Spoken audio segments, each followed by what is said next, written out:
Friends, आज गांधी जयंती है। आप सभी को मेरी तरफ से गांधी जयंती की ढेर सारी शुभकामनाएं। फ्रेंड्स, गांधी सिर्फ एक इंसान नहीं, एक विचार है जो हम सबको अपनाना चाहिए। आइए मैं अपने घर में जानने की कोशिश करता हूँ कि गांधी जयंती को एक छुट्टी के रूप में बनाते हैं या सच में गांधी जी को लोग जानते भी हैं।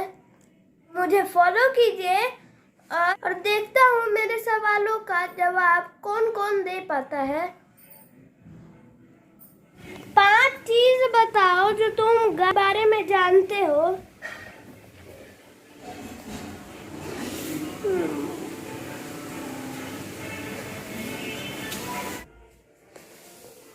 क्रिस भैया, 5 चीज बताओ ना गांधी जी के बारे में।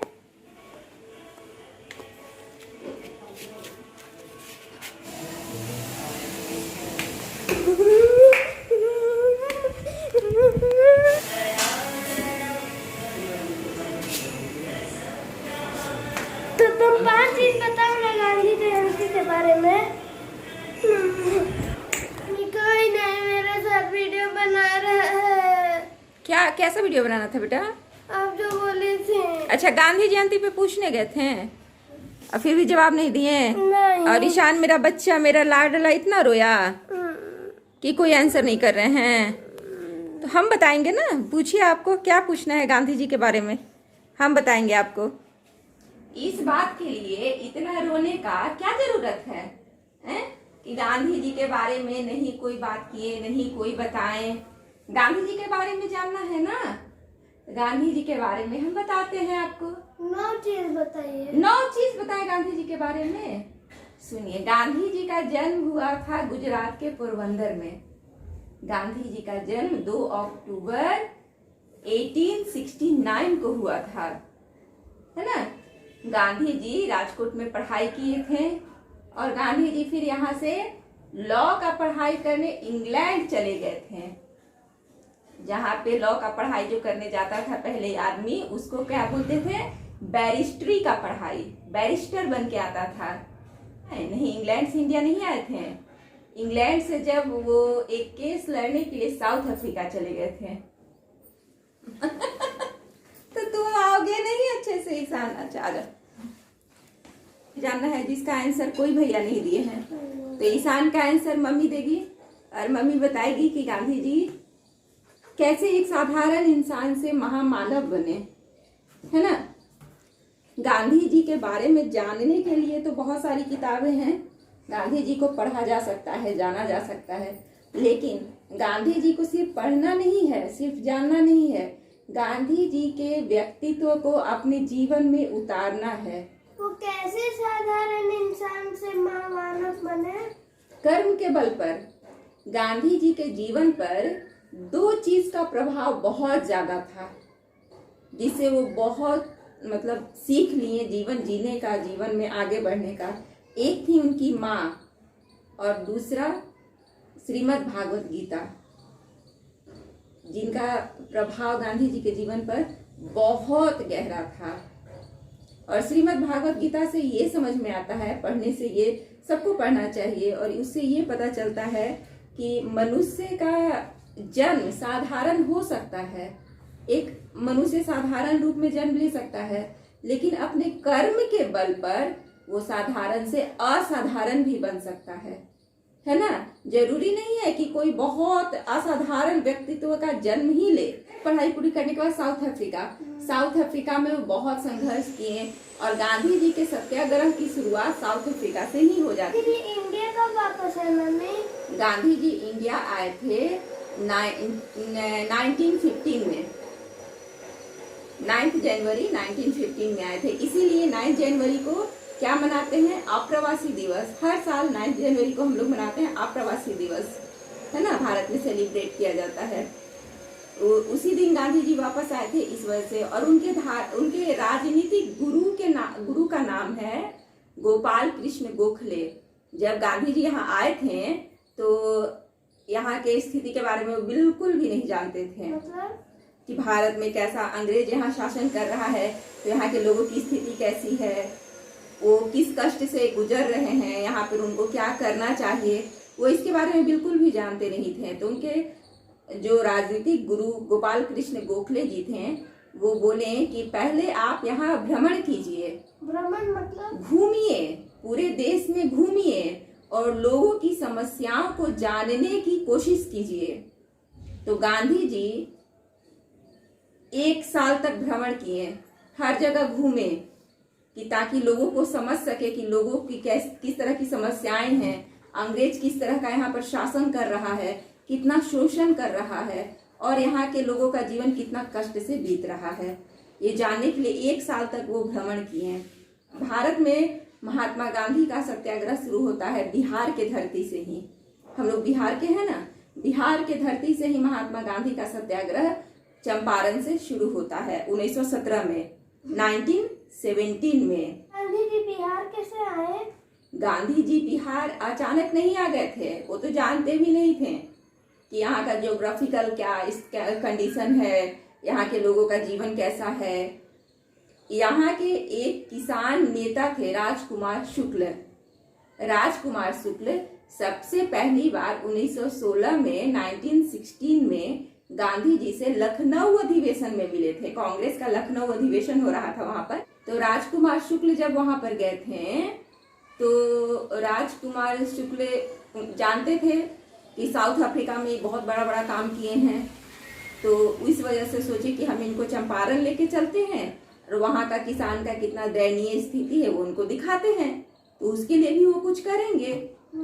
लेकिन गांधी जी उतना इंटरेस्ट उनमें नहीं दिखा।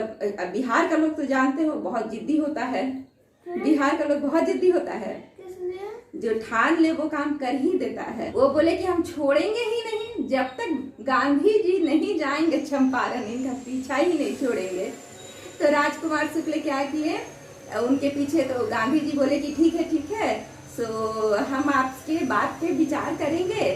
सो अगले कुछ ही महीने बाद 1917 में ये होने वाला था, कलकत्ता में अधिवेशन होने वाला था। तो बोले हम कलकत्ता आएंगे तो आप वहां पर आकर मुझसे मिलिएगा। गांधी जी जब जाने वाले थे कलकत्ता, उसके कुछ दिन पहले ही राजकुमार शुक्ल वहां पर जाकर चले गए थे, वहां पहुंच गए थे, ताकि वो भूल न जाए गांधी जी कि मुझे चंपारण जाना है साथ में, इसलिए वो पहले ही पहुंच गए थे। और वहां उनके आगे पीछे घूम घूम के आखिर उनको मना ही लिए कि आप चंपारण चलिए। और गांधी जी तैयार हो गए। गांधी जी एक जगह लिखे भी हैं कि मतलब काफी इतना सरल स्वभाव का दिखने वाला ये मनुष्य अंदर से कितना जिद्दी है। राजकुमार शुक्ल के बारे में, इतना सरल स्वभाव का दिखने वाला ये साधारण सा किसान अंदर से कितना जिद्दी है, आखिर उसने मुझे मना ही लिया चंपारण जाने के लिए।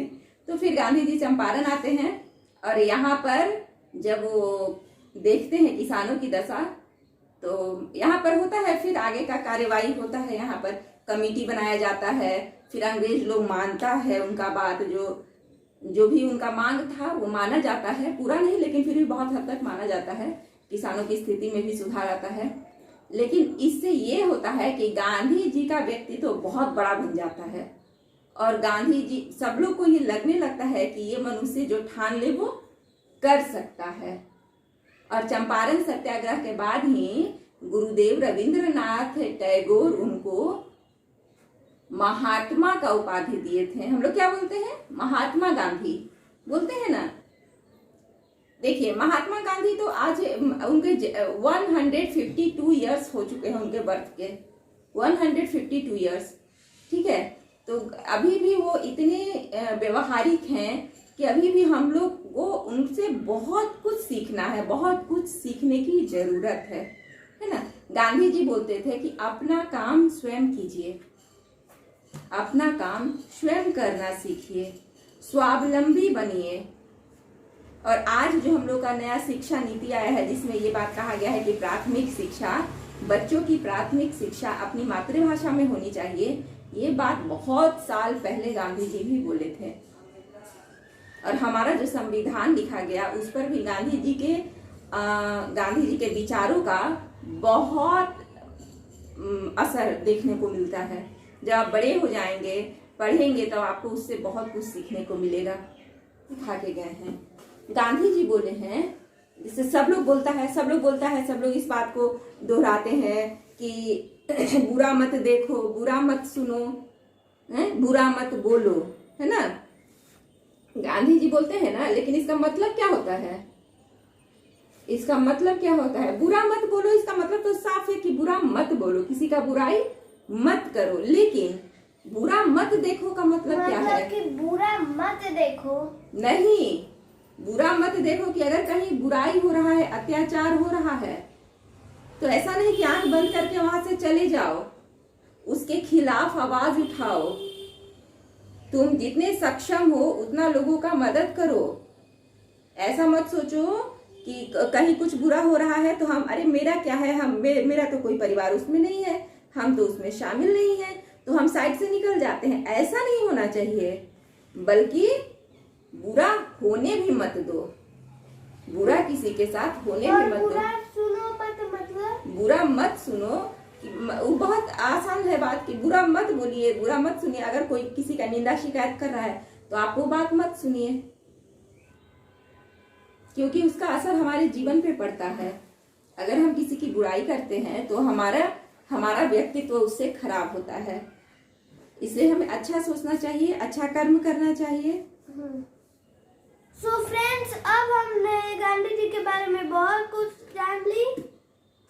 और आज हमारे दूसरे प्रधानमंत्री स्वर्गीय श्री लाल बहादुर शास्त्री जी का भी जन्मदिन है, और वो भी एक बहुत ही साधारण लेकिन बहुत ही महान इंसान।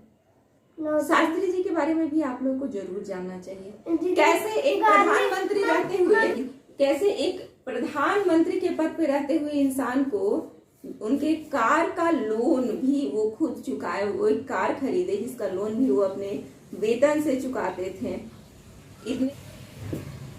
इतने सच्चे और ईमानदार इंसान। हम लोग को भी जरूर कोशिश करनी चाहिए कि हम लोग भी उनकी तरह थोड़ा तो बनने की कोशिश जरूर करें। कि हर मनुष्य जन्म से महान नहीं होता, कर्म इंसान को महान बनाता है। और बच्चों को भी जरूर अच्छे कर्म करना सिखाएं। तो हम लोग अपने वीडियो को यहीं पे एंड करते हैं। गांधी जी का एक बहुत ही पसंदीदा भजन है उसके साथ, ठीक है? दादी भी, हाँ दादी भी। चलो बैठो।